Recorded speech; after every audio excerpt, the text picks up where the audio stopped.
Probably see me. I wanted to particularly tell a story about the company I work for, SAB Miller. We're a big brewer and soft drinks bottler around the world. And in the context of a very important emerging framework for sustainable business, as well as governance, as well as NGO campaigns, and many of the people who are working on sustainability around the world. And that's the water, food, and energy nexus. But before I get onto that, let me first set the scene a bit for SAB Miller. SAB Miller is the world's second largest brewer. We grew out of origins out of South Africa, where we were founded more than 100 years ago. And in the last 10 or 15 years, through fairly rapid mergers and acquisitions, in the US, in Latin America, in Central and Eastern Europe, in Africa, and in Asia, grown to have operations or partnerships in about 70 countries. And for us, having grown out of an emerging market, it's critical and I think fairly instinctive and intrinsic to our management to see the success of society and protecting the resources that we all depend on as a fairly critical part of business success, because many of our managers have come from environments where these things are very visible in the societies they work in. So I wanted to set the context in terms of SAB Miller. And of course, sustainable development only really makes a difference if it actually helps the business deliver its core vision, which for us is to be the most admired brewer, most admired company in the beer sector.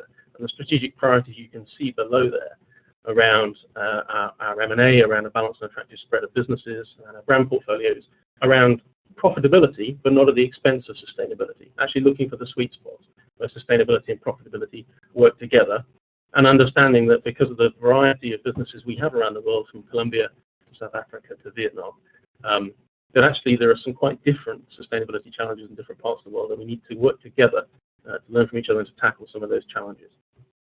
And we do that on sustainable development through these 10 priorities that are very alive in the business, and all of our functions. And we agreed a number of years ago, and are very practical, I think, in terms of the things that our businesses around the world need to do to ensure that we're managing our responsibilities and the risks we may face around sustainability. And right at the top, of course, as a beer company, discouraging irresponsible drinking is critical. But there are a range of them. On the left-hand side, you can see a range of environmental priorities: water, energy, and carbon, packaging, and waste. And on the right-hand side, some of the value chain, and then the more social priorities around communities, HIV/AIDS, human rights, and transparency.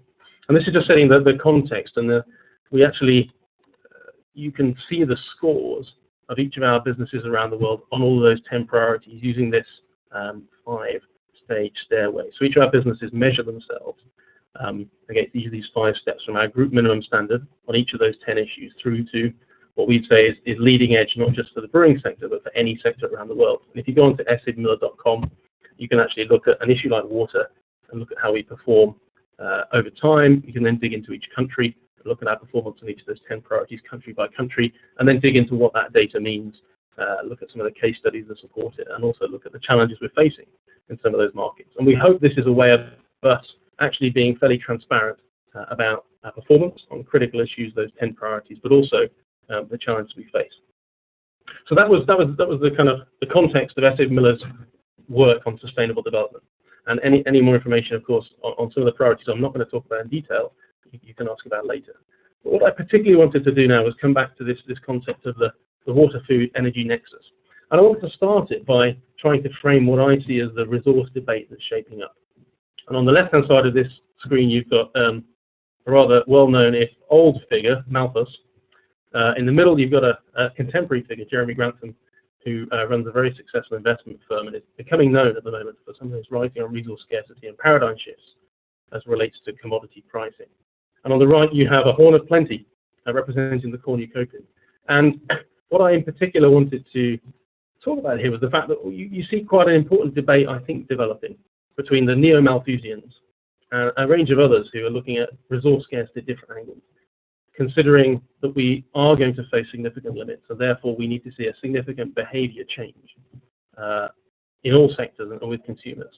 And the cornucopians, who are on the other side, who I think argue that we've always faced resource challenges, and in particular in the last 50 years we had people scared about running out of oil in the 70s, People scared about deforestation starting in the 80s, perhaps. In the last 5 or 6 years, people are more concerned about water scarcity. And it's just what they would argue is the environmentalist drone, the kind of negativity of environmentalism, continuing to talk about the big challenges we face, when actually there is a lot of opportunity through what we can do through human ingenuity, through technology, and the fact that actually humans have a pretty good track record at cracking big problems. And the reason I frame that up is that I think actually big business has quite a good opportunity to be able to bridge the gap between the cornucopians who complain about the kind of misery of environmentalism and some of the environmental campaigns, and those who actually see it as much more of an opportunity for ingenuity and technology. Because I think instinctively business is cornucopian in the way that it uses raw materials and resources to create products and services that people want. So there's a great opportunity and ingenuity around business. And if you think about one of the key statistics that will drive the resource challenge, that by 2030 we will have 5 billion middle-class consumers in the world, whereas we have around 2 billion now. Looking at the opportunity of those additional consumers, the fact that actually 3 billion extra people consuming resources, perhaps in the way that you and I do, maybe being able to have a coffee every day, or perhaps having meat a few times a week. Actually, that's a really good thing. It's a great opportunity, but it's in the context of the resource challenge we face. And so that's where I think business has an opportunity to bridge it, and that's what I wanted to set this up as. And the way we can then think about that is this nexus, water, food, and energy nexus, because for too long, campaign groups, governments, and businesses have been thinking about environmental issues in silos. If you think about a government, it's perhaps the easiest way to think about it, but a water ministry managing water issues, an agriculture ministry looking at agriculture and food, an energy ministry looking at energy. And in fact, actually, these issues are highly interactive. So we can't have food security, of course, without the 70% of fresh water that's used to grow food and other agricultural products. We can't have water security, though, if we have very polluting agriculture, which leads to declining water quality. And energy requires huge amounts of water to cool it, and of course, water requires energy to pump it and move it around. And in fact, we need to begin to consider, particularly at the government policy level, managing these resources in a much more connected way. And you'll see on the right of that slide a book that was published by the World Economic Forum at Davos earlier this year that we contributed to, that many others did as well, which starts to map the interactions between these three resources and make some cases around how policy needs to be considered. And so what I'd like to do is talk about, from SAB Miller's perspective, particularly water, energy, and packaging, and obviously agriculture, and how these relate in the business opportunities and risks we see for our business. Let's start with water. Water is a significant global challenge. On the right, there was a report that we were involved in publishing a couple of years ago with McKinsey and the IFC and some other companies, dimensioning the water challenge to 2030, which is that by 2030, supply will be about 40% less than water demand. And that will lead to not just social or ecological problems, but also quite significant economic growth challenges. And that's at the same time as agriculture needing a lot more water to feed the people that will be on the planet. And so it's becoming more of a tense issue for a business that operates in many different markets around the world, of which quite a few are or will be water scarce. And that's a potential business risk for us. And if you dimension out what that means, you always have to look at it very locally. And so this is an example from that report of South Africa, looking at the water supply and projected demand gap in 2030, and the fact that it will break out in a very different way in different parts of the country. And so one of the big challenges, I think, for a business to be able to adapt to a more resource-constrained world is the capability of all of its managers around the world to understand the direct environment that they work in, the very local environment in terms of the water, food, and energy nexus, and what some of the risks may be in terms of them getting raw materials or their local communities getting the materials they need, and then the opportunities perhaps as well.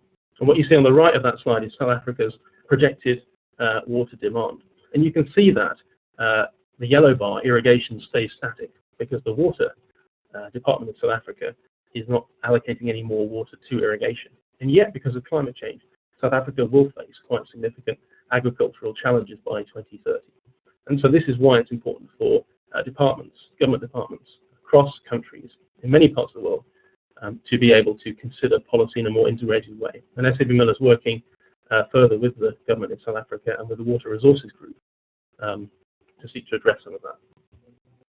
If you then go into the next level of detail, I won't go through each of these, but what this shows actually is a really interesting message that for South Africa, which is the country we come from, a big business, a big country in terms of our operation, actually South Africa can close its water gap by 2030, which is about 17% of supply, and still save at a society level $150 million a year.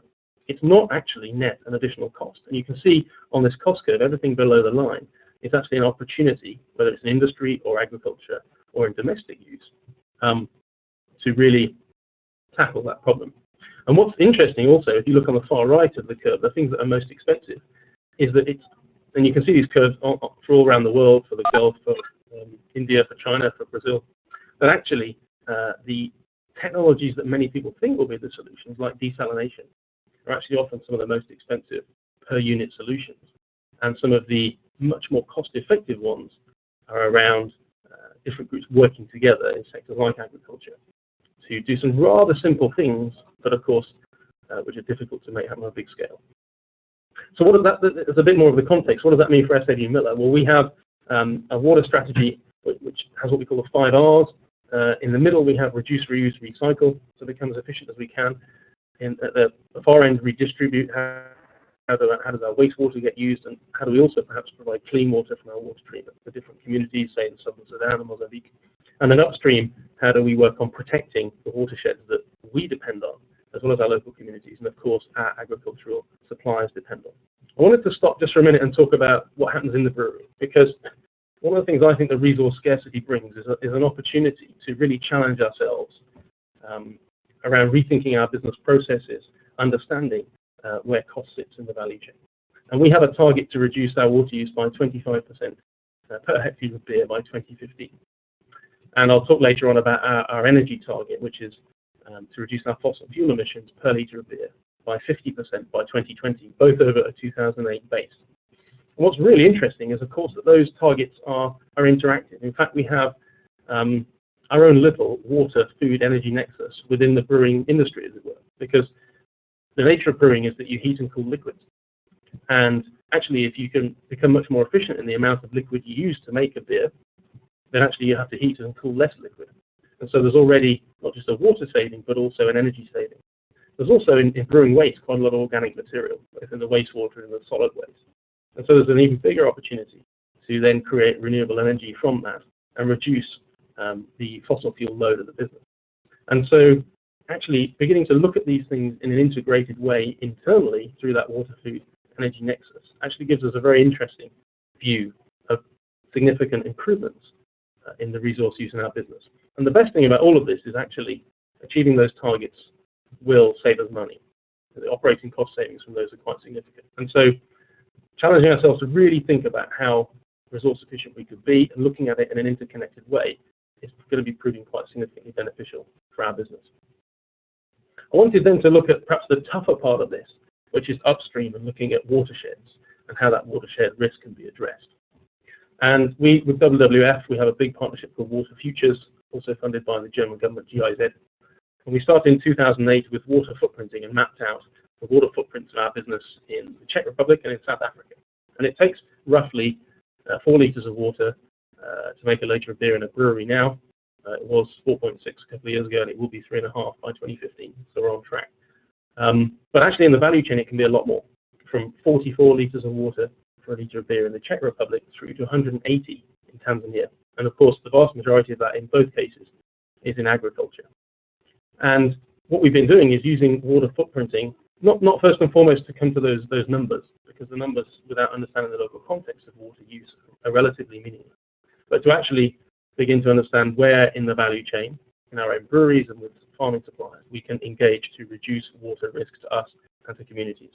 And that's where this project with WWF, with GIZ, SAB Miller, and also with a broader set of groups like the Nature Conservancy in the US and in India, the Confederation for Indian Industry, where we have active programs in 8 markets at the moment, which use water footprinting to map out the local water risk spots and actually build watershed protection partnerships.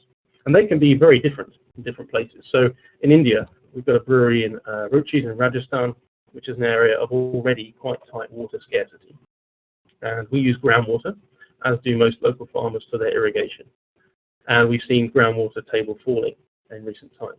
And so the strategy there, working with CII and a range of other local NGOs, has been to first and foremost build a series of structures to recharge the watershed that we depend on. So the aquifers actually, the groundwater levels improving quite significantly. But then second, recognizing that just reducing our own water use and then replacing water back into the aquifer won't be enough, because local farmers are continuing to grow quite rapidly and use quite significant levels of water. And so the second part of that project is then educating local farmers around much more efficient use of irrigation, which includes farmers who grow barley for us, but for local supply for local beer in India. And so there's a significant opportunity in this water-food nexus to actually start to have an impact not just in our own business, but in the broader community, and through all of that, actually protect the water supply that we and our future business growth depends on. A different example around water quality is in Colombia, where in the brewery in Bogota and surrounding areas was facing significant water cost increases because of declining water quality that the local water municipality was having to pay to take out. And that was because of land use changes in the Paramo, which is the highland around the city of Bogota, where deforestation was leading to cattle ranching and other forms of agriculture, which led to significant soil erosion into the rivers the water was being drawn from, which our business and many other companies were drawing from.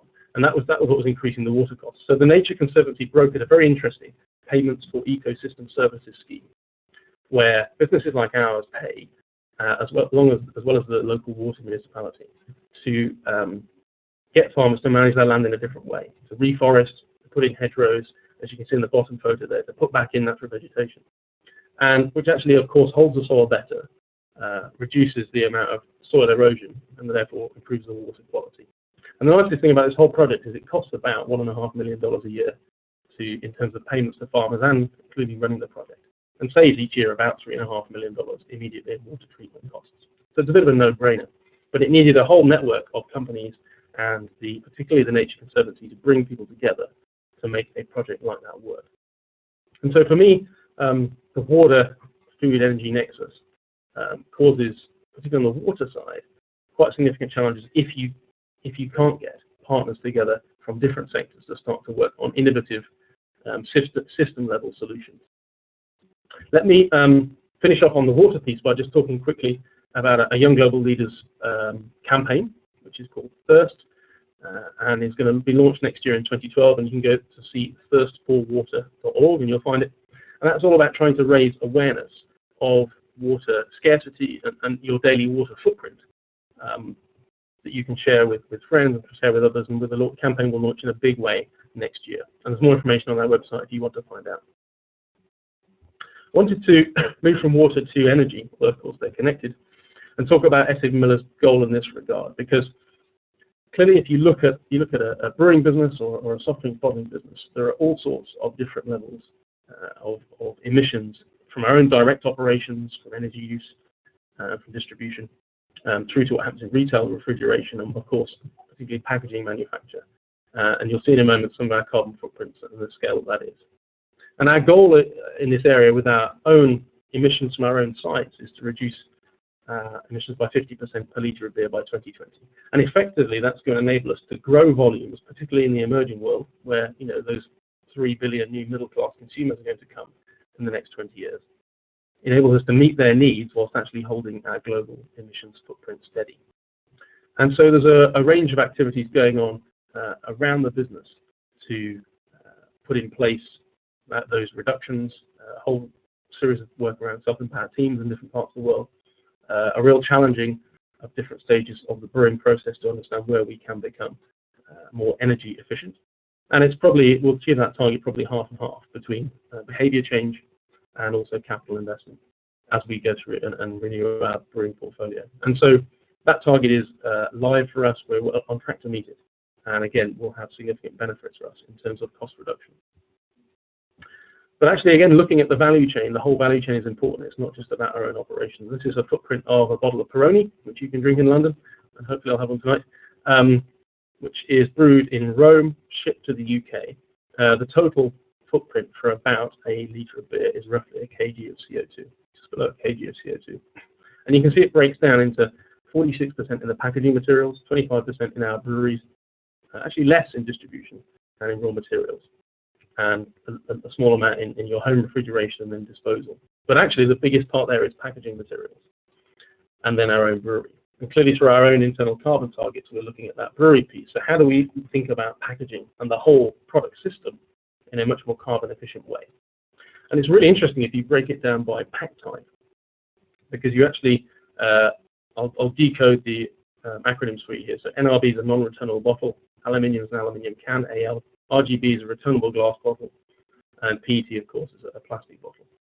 And actually, a non-returnable glass bottle has the highest carbon footprint out of each of those types, all the way through to a returnable glass bottle that goes around 20 times, actually being relatively low in impact compared to one-way glass. And so the clear challenge then is how can we, A, maintain the returnable bottle systems that we have in different parts of the world, and B, when we are in one-way packaging, look at how the efficiency of that can be dramatically improved. I think most interesting, particularly for someone like me who lives in the UK and is used to having had for the last 10 to 20 years at least a one-way system for most products. Actually, if you look at the table on the right, or the pie chart on the right, actually about 50% of our volumes around the world actually come back in returnable format. Returnable bottles are 47% of our portfolio, and then kegs are down at fifth, about 6%. And so actually already we have a strong returnable system. And one of the biggest challenges we face in the context of consumer demands to have products that look attractive and pretty, and packaging looks attractive and pretty, and supermarket demands to be efficient as possible in terms of their retail systems and getting stuff through very quickly. One of the biggest challenges is to protect that returnables portfolio and protect that fleet, and make sure that where we can, we continue to grow returnables. And one of the things to do there that we've been working quite hard on is how we make them look attractive, and make sure that that a returnable bottle system can look as good on the shelf to a consumer buying a premium product as a one-way bottle. And one of the things we've done, particularly in Colombia, is work on new and different types of coatings for the one-way bottle, the two returnable bottles, so that we can get them looking as good as possible. But of course, there are a range of other options, as we have very significant lightweighting projects ongoing around the world. Recycled content, of course, is critical. And then in certain areas, we have been able to move, particularly for secondary packaging, to some biodegradable packaging. And so if we look at the water, food, energy nexus and how it affects a brewing company, there are big opportunities in water because of the scale of the risk to become much more efficient ourselves, but also then to build partnerships that protect the resource that we depend on. And that's never going to be easy, but it's critical that we do that because we want to grow in some of the markets where water will be scarce. There's a brilliant opportunity within brewing to challenge ourselves and challenge our own processes and look at the opportunity of the water, food, and energy nexus writ in a small way, and our own processes and how we can become dramatically more resource efficient. And then looking at the whole value chain on the carbon side, the biggest challenge is packaging and how we can get retailers and consumers to continue to use returnable products. And then where there are one-way systems in place to become dramatically more efficient with those. Peter, I think that's all I've got to say, so I'm open for questions.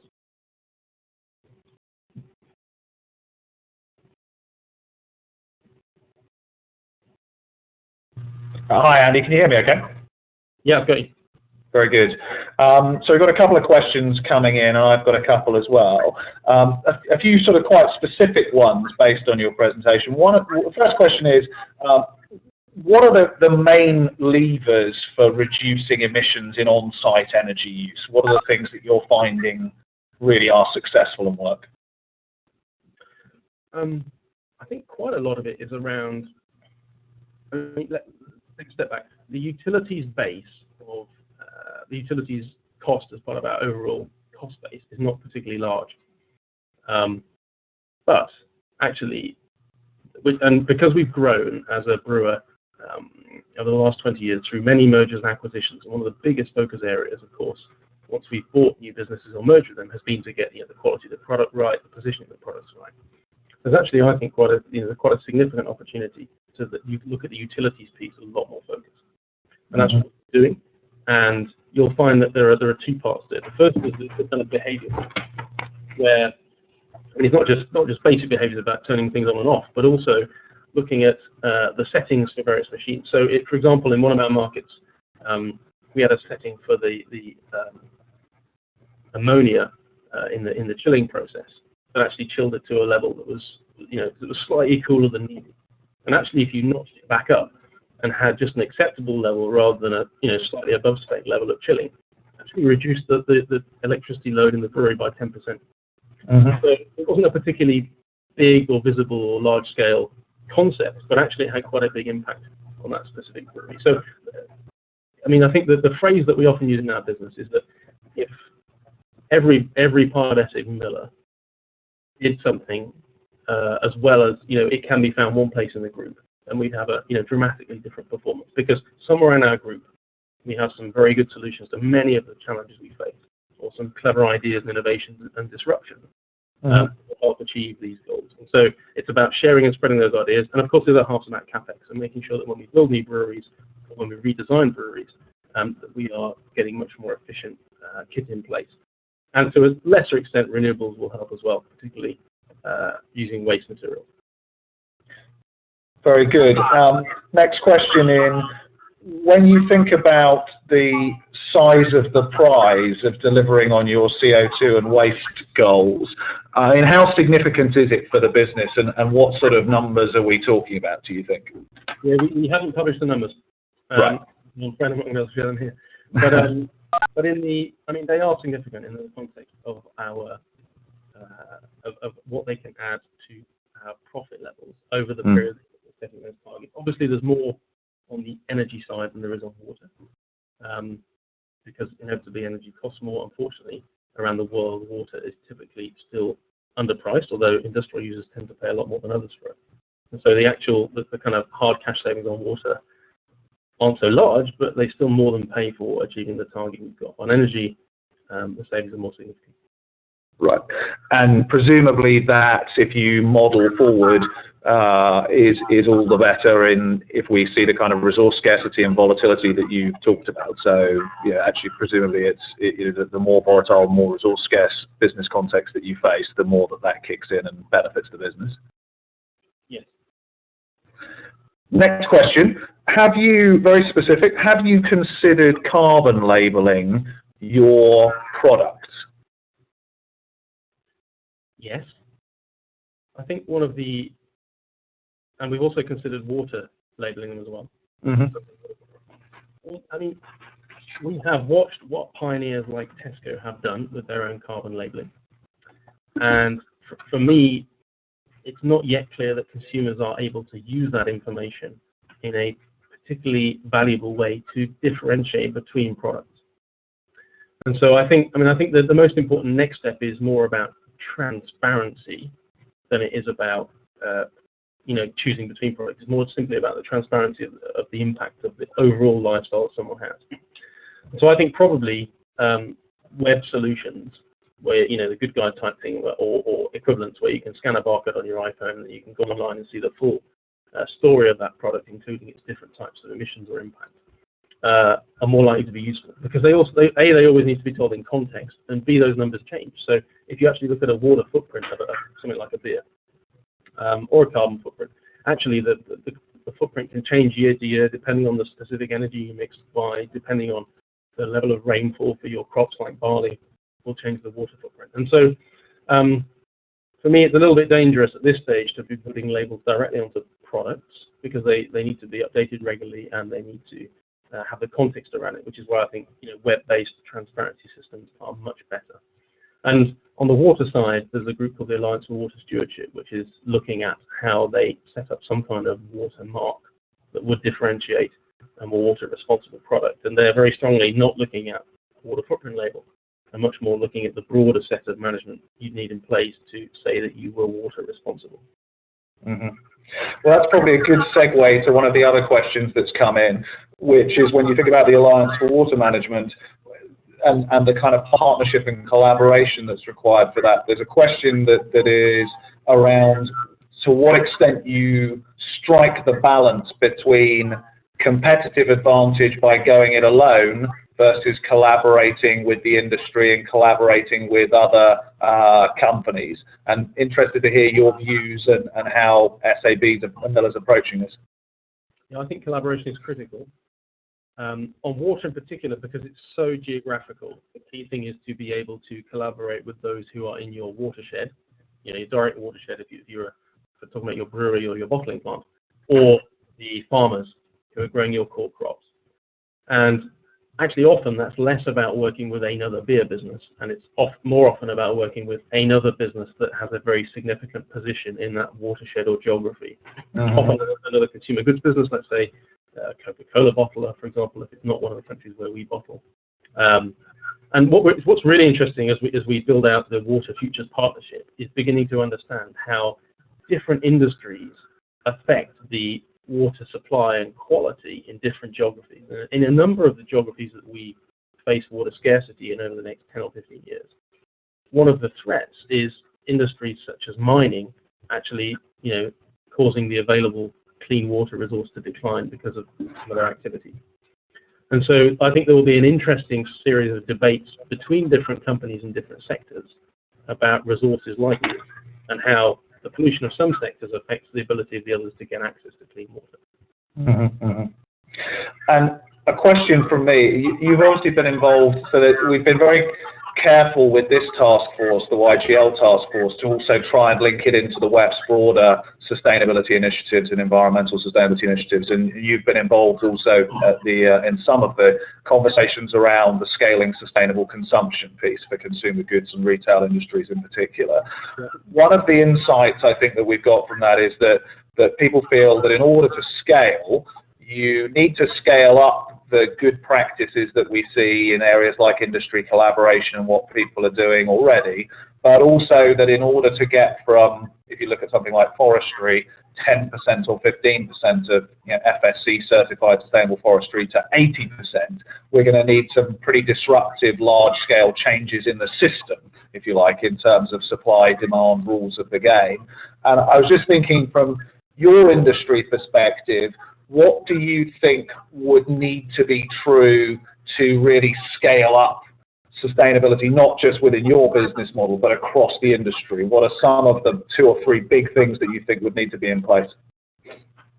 Yeah, I mean, if I can, let me take the kind of food and beverage industry overall to answer that. I mean, I think in beverages, one of the big system things is packaging.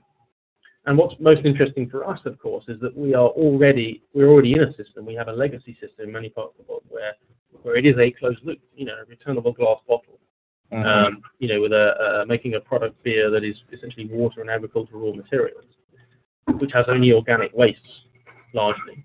Actually, is a relatively and normally is locally brewed and has limited distribution length. It's actually a relatively sustainable product chain compared to many of the other FMCG and consumer product chains you would see. And one of the risks we face is actually that as people seek to move away, say, from returnable glass, actually, is that we reduce the sustainability of that chain. So we're in a slightly different position, say, than the forestry example you say. Certainly from a packaging perspective, we're in a very good place. We need to make sure we stay there. But of course, for food and beverage overall, one of the very big challenges is agriculture and how we get to scale in terms of managing the resource challenges of agriculture. How do we somehow manage to produce more food of a higher quality for 3 billion more middle-class consumers with the very limited resources we have? And there are big opportunities there that are being worked on through the water project at the WEF and through the New Vision for Agriculture project at the WEF, both of which are looking at building quite large-scale partnerships at the national level normally with different companies and different businesses to seek to resolve them. So if I give you a couple of examples, with the Water Resources Group around water use in industry and agriculture and domestically, we're leading the piece of work in South Africa, but many other companies like Coke and Pepsi and others are involved, leading the work in places like Vietnam or Mexico or elsewhere. And the International Finance Corporation is one of the key partners behind that. And so that's a kind of large-scale commitment to companies to build multi-sector, multi-company, and cross-sector with public system platforms in different markets. And the New Vision for Agriculture is doing a similar thing. I mean, they have very stretched targets, which is to improve production by 20% by 2020, whilst reducing environmental impact, water use, and emissions by 20%, and by improving access of the poorest to food by 20% by 2020. And so the 2020 goals, I think, are pretty significant. And again, the activity there it's not just a talking shop at WEF. Actually, the activity is down on the ground in projects in Tanzania with the Southern Agricultural Growth Corridor of Tanzania that we've been involved with, and which is Yara and Nestle and Unilever and a whole range of different companies seeking to develop a whole area of Tanzania for sustainable agriculture. There are also, again, projects going on in Vietnam, in Mexico, and elsewhere. So, in my view, the WEF has kind of developed this strong theoretical framework around the water, food, energy nexus. And now through projects on water and on agriculture is starting to actually help activate that at quite big scale in certain markets. Very good. Next question is actually quite a technical question. How does SAB Miller think, what does SAB Miller think about the usage of bisphenol A in packaging and cans for beverages? I don't know if you can answer that one or if that's an offline question. Certainly, we're clearly watching that debate.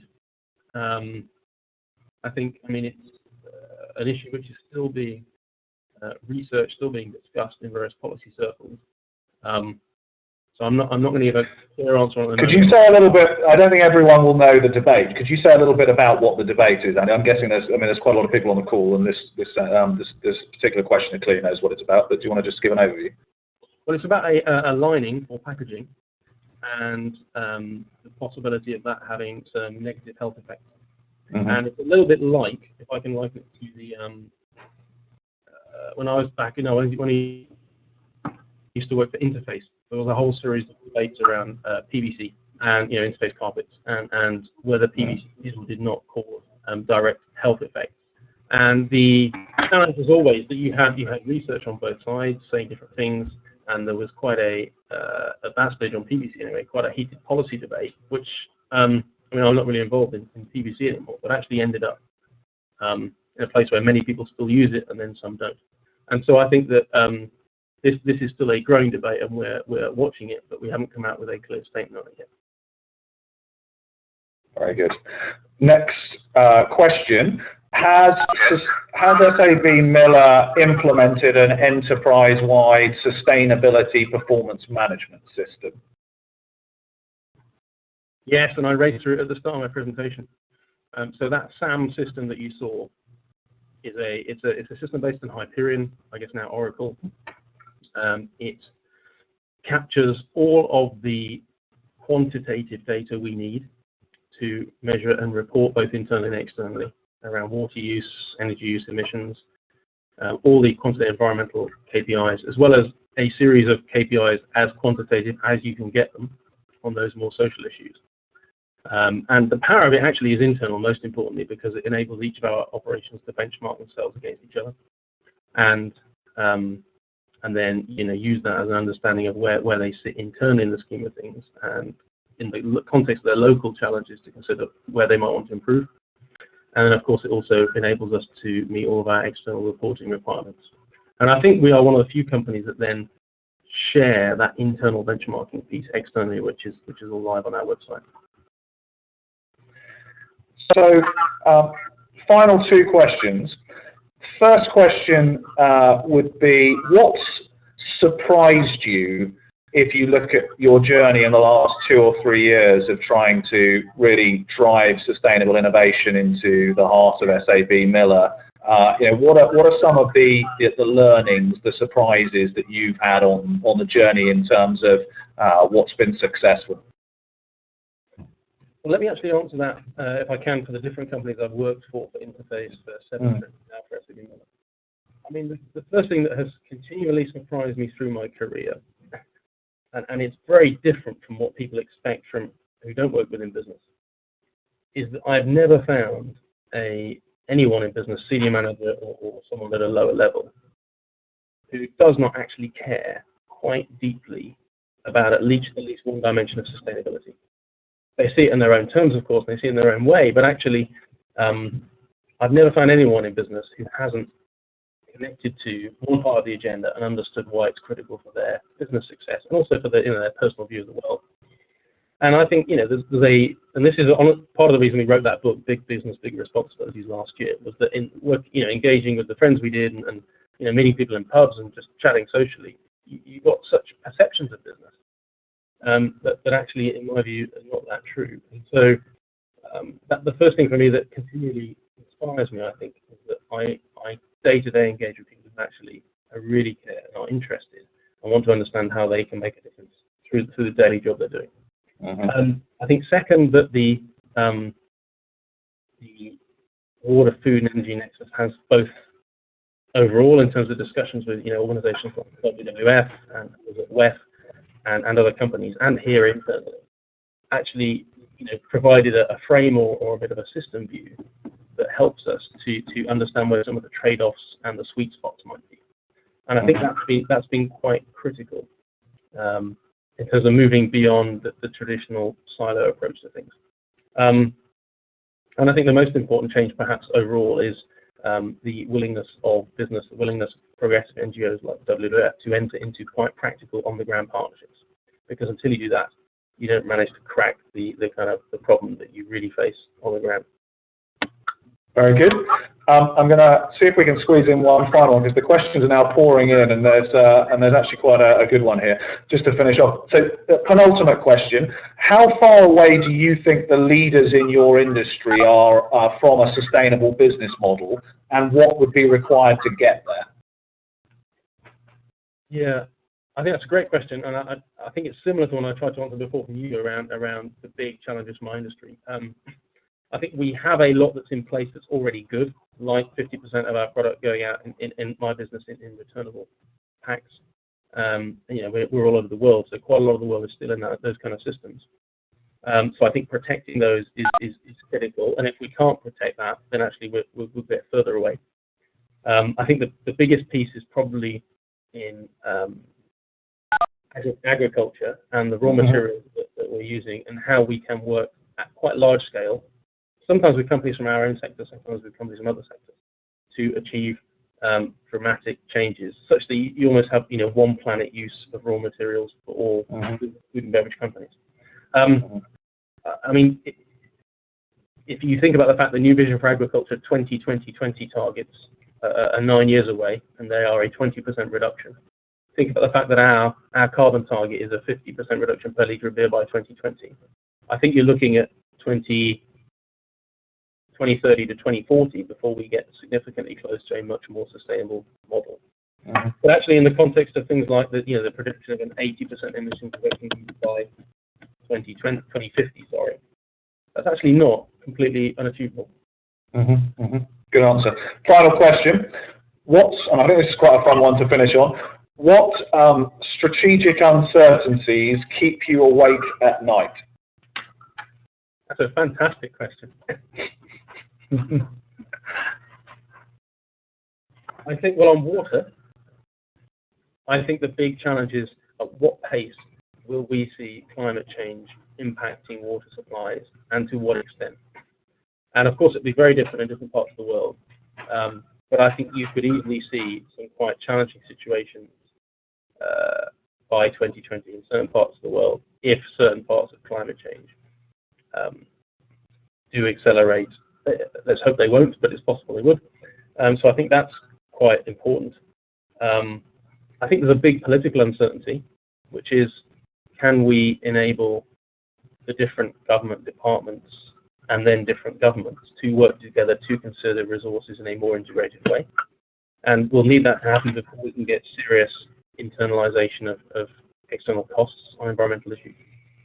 And if we can't get that cracked, just as we haven't been able to get the climate negotiations cracked, then I think we may face significant challenges. Excellent. Andy, thank you very much indeed. That's been a great oversight, both of your broader views on sustainability and sustainable innovation, but also what SAB Miller's up to. I think the debate it's provoked and the speed of the questions that seem to still be coming in, I think is testament to the quality of the content. And I understand as well that that's the largest participation we've had for one of the YGL task force groups, so clearly relevant. So thank you very much indeed. Hope you enjoyed it. Clearly the participants did, I did, and look forward to hearing from you again soon. Thanks. Cheers, Peter. Cheers.